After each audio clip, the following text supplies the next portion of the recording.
दिल्ली देश का ऐसा पहला शहर बन गया है जहां पर कोरोना के लिए बाकायदा एक ग्रेडेड रिस्पांस एक्शन प्लान न सिर्फ तैयार कर लिया गया है बल्कि इसको मंजूरी भी दे दी गई है। ग्रेडेड रिस्पांस एक्शन प्लान क्या होता है? दिल्ली एनसीआर के लोग जानते हैं कि जैसे यहाँ पर पॉल्यूशन की एक बहुत भारी समस्या है दिल्ली एनसीआर में, तो यहाँ पर एक graded response action plan pollution के लिए सुप्रीम कोर्ट के कहने पर बनाया गया था, जिसके तहत होता यह है कि एयर क्वालिटी इंडेक्स कब कितना होगा उस हिसाब से ये तय होता है कि कौन कौन सी एक्टिविटीज़ दिल्ली एनसीआर के अंदर चलेंगी और कौन कौन सी बंद करनी होगी ताकि पॉल्यूशन पर काबू पाया जा सके। ठीक इसी तरह से अब क्योंकि कोरोना जो है वो एक स्थायी चीज़ बन गई है और ये वायरस जो है अभी ये माना जा रहा है कि अभी कुछ लंबे समय तक रहेगा, तो इसके लिए बाकायदा एक सिस्टम बना दिया गया है कि एक ग्रेडेड रिस्पांस एक्शन प्लान, मतलब कब कितना पॉजिटिविटी रेट होगा या कब कितने नए संक्रमण के मामले आने लग जाएंगे या कब ऑक्सीजन बेड्स जो है उसकी ऑक्यूपेंसी कितनी हो जाएगी, तो कौन से लेवल का अलर्ट दिया जाएगा और क्या खोला जाएगा, क्या बंद किया जाएगा। तो कोरोना के लिए जो ग्रेडेड रिस्पांस एक्शन प्लान बनाया गया है इसके अंदर क्या होगा? इसके अंदर 4 तरह के अलर्ट दिए जाएंगे, येलो अलर्ट, अंबर अलर्ट, ऑरेंज अलर्ट और रेड अलर्ट। तो जो सबसे पहला लेवल है, लेवल 1 का अलर्ट जो होगा पहले स्तर का, वो येलो अलर्ट कहलाएगा। अगर लगातार 2 दिन तक 0.5% से ज़्यादा की पॉजिटिविटी रेट बना रहे या फिर पिछले एक हफ्ते के अंदर 1500 से ज़्यादा नए संक्रमण के मामले आ जाएं या फिर 500 बेड्स जो ऑक्सीजन बेड्स हैं वो पिछले एक हफ्ते के अंदर भर जाएं, तो लेवल 1 का जो अलर्ट होगा वो जारी हो जाएगा। लेवल 2 का अलर्ट है अंबर अलर्ट। अगर लगातार 2 दिन तक 1% से ज़्यादा कोरोना का पॉजिटिविटी रेट रहता है या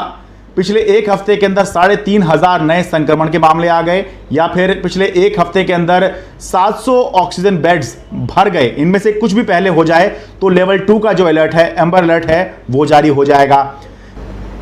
तीसरा अलर्ट है ऑरेंज अलर्ट। अगर लगातार 2 दिन तक 2% से ज़्यादा का पॉजिटिविटी रेट बना रहे या एक हफ्ते के अंदर 9000 से ज़्यादा नए संक्रमण के मामले आ जाएं या फिर 1000 से ज़्यादा ऑक्सीजन बेड्स अस्पतालों के अंदर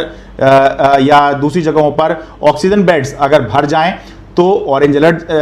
जारी हो जाएगा। और जो आखिरी है जो बहुत सीरियस है कि अगर बहुत वो हो जाए तो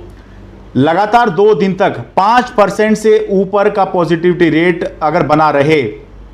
5% का पॉजिटिव रेट जो है वो WHO ने कहा है कि एक सेफ लेवल है, यानी कि अब इस सेफ लेवल से अगर ऊपर निकलेगा, लगातार 2 दिन तक 5% से ऊपर रहा या फिर 16,000 केस जो हैं पिछले एक हफ्ते के दौरान नए केस जो हैं वो रिपोर्ट हो जाएं या फिर 3000 ऑक्सीजन बेड्स भर जाएं, तो रेड अलर्ट जो है वो जारी हो जाएगा।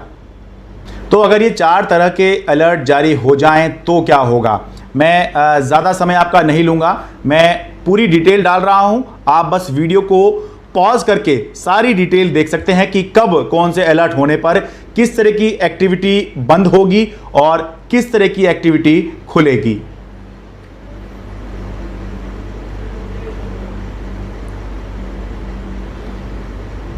ये देखिए, ये टेबल 1 है, ये टेबल 2 है, ये टेबल 3 है और इसमें ये बता रहा है कि रेड अलर्ट का मतलब ही होगा कि पूरी तरह से कर्फ्यू लग जाएगा।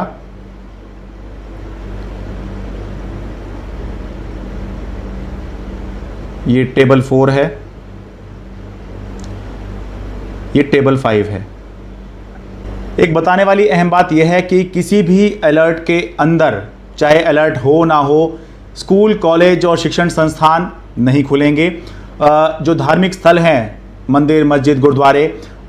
ये खुल सकेंगे, लेकिन किसी भी श्रद्धालु को वहाँ पर आने की इजाज़त नहीं होगी।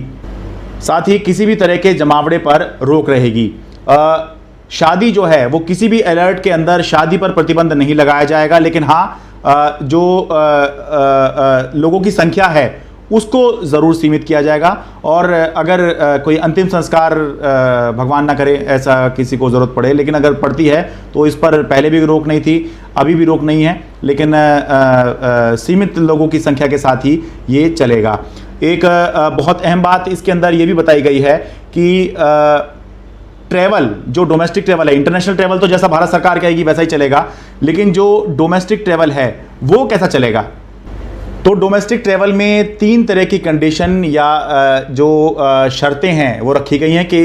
इन 3 शर्तों के तहत डोमेस्टिक ट्रैवल जो है वो प्रतिबंधित रहेगा। क्या है कंडीशन? पहली कंडीशन ये है कि अगर दिल्ली में रेड अलर्ट लगा हुआ है और किसी ऐसे राज्य या केंद्र शासित प्रदेश से आप बाई एयर हवाई जहाज से आ रहे हैं जहां पर 5% से ज़्यादा का पॉजिटिविटी रेट है, तो दिल्ली में प्रवेश जो है वो प्रतिबंधित रहेगा। अगर किसी भी राज्य या केंद्र शासित प्रदेश से कोई आ रहा है जहां पर 10% से ज़्यादा का पॉजिटिविटी रेट है, फिर चाहे वो बस से आ रहा हो, चाहे वो हवाई जहाज़ से आ रहा हो, चाहे ट्रेन से आ रहा हो, दिल्ली में प्रवेश प्रतिबंधित रहेगा। और तीसरा ये बताया गया है कि जहां पर कोई नया म्यूटेंट जो वेरिएंट पाया जाता है, अगर उस जगह से कोई आ रहा है दिल्ली में, तो प्रवेश जो है वो प्रतिबंधित रहेगा। लेकिन ये प्रतिबंध का मतलब ये नहीं है कि दिल्ली ने बाउंड्री बंद कर ली और कोई अंदर ही नहीं आएगा। इसका मतलब ये है कि इसमें ये शर्त ये रखी गई है कि अगर आप इन 3 कैटेगरीज के अंदर आ रहे हैं, तो या तो आप जो कोरोना के वैक्सीनेशन आपका हुआ है उसकी दोनों डोज लगी हुई हैं, वो आप सर्टिफिकेट दिखा दीजिए तो आपको एंट्री मिल जाएगी, या 72 घंटे पुरानी आप RT-PCR टेस्ट रिपोर्ट दिखा दीजिए तो आपको एंट्री मिल जाएगी। अगर आपके पास ये नहीं है तो फिर 14 दिन का पेड या फिर जो ऐसा क्वारंटाइन होता है वो आपको दिल्ली के अंदर किया जाएगा। कुल मिलाकर इस ग्रेडेड रिस्पांस एक्शन प्लान का फ़ायदा ये है कि होता ये है कि अलग अलग समय पर जैसे कोरोना के हालात बनते रहते हैं, तो क्योंकि ये एक नया वायरस है, तो सरकार जो है इसी काम पे लगी रहती है, क्या खोलें क्या बंद करें। पब्लिक का अलग तरह का प्रेशर रहता है, जो व्यापारी होते हैं, ट्रेडर्स होते हैं, इंडस्ट्री होती है, उनका अलग प्रेशर रहता है, तो बहुत समय इसी में निकल जाता है। तो और हर हफ्ते अभी जैसे अनलॉक हो रहा है तो हर हफ्ते ये भी होता है कि बहुत से लोग उम्मीद लगाए रहते हैं, बहुत से लोग सरकार के पास रिप्रेजेंटेशन लेके जाते हैं, सिफारिश लगाने जाते हैं कि हमारी हालत ख़राब हो रही है, आर्थिक स्थिति ख़राब हो रही है, तो आप ये खोल दीजिए। या दूसरी तरफ से प्रेशर ये होता है, अब जैसे कोरोना अनलॉक हो गया है तो अब बहुत जगह से तस्वीरें आ रही हैं कि बाज़ारों में भीड़ बहुत बढ़ रही है, तो सरकार के ऊपर फिर जो है एक तरह का प्रेशर बनता है। तो इन सबको एक सिस्टम इनका बनाने के लिए एक ग्रेडेड रिस्पांस एक्शन प्लान तैयार किया गया है। इसके तहत अब सबको पता है कि अगर ये हो जाएगा, ये पॉजिटिविटी रेट हो जाएगा, या ये नंबर ऑफ न्यू केसेस, नए मामले ये हो जाएंगे, या ऑक्सीजन बेड की संख्या अगर इतनी भर जाएगी, तो दिल्ली के अंदर क्या एक्शन लिया जा सकता है।